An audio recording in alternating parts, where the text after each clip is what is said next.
Champ, take me back to the Ramirez fight. What did you learn about yourself that night? The fight was relatively straightforward and quite simple to win. Josh Taylor scores the knockdown. We're both tactically and physically.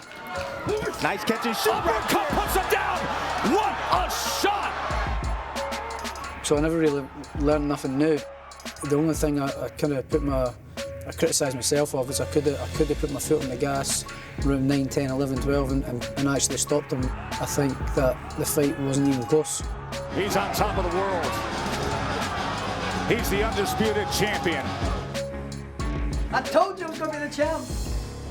Jack Catterall's been your mandatory for a long time. Tell me about Jack Catterall. He's been in a mandatory position for about 2 years.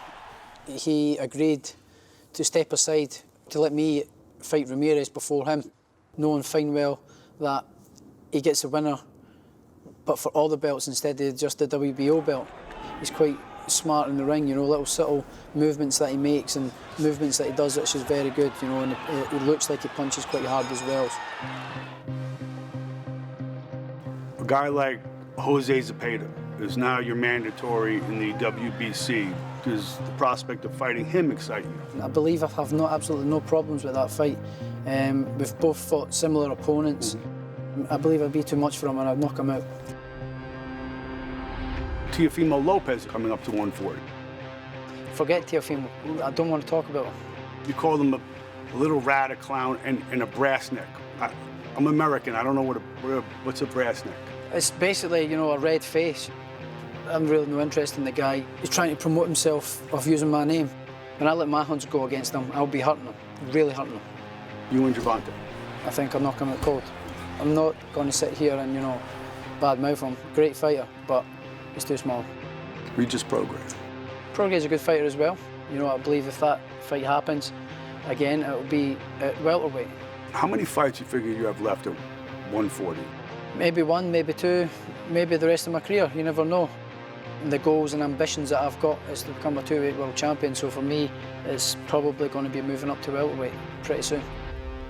If you could make any fight you wanted after Catterall, who would that be? Probably the Crawford fight. He's deemed as the best pound-for-pound fighter outside Canelo. I'm up there in the pound-for-pound list as well. I'm one of the best on the planet as well. I think you guys have a lot in common. We can both sort of switch hit, we can both fight on the front and the back foot, and we can both fight, you know, and we've both got the killer instincts. And, you know, and that's why I'm in the business. I want to fight the best. I've proved everything I can at 140. You know, I've beaten everybody, I've got all the belts. There's nothing left to achieve except from defend them. All my attention's on Jack Catterall at the minute. Now you're back in Glasgow. What does it mean? I've not boxed at home since 2019. I think my fans back home are kind of starved of a big night and they're looking forward to it, and I'm looking forward to it myself.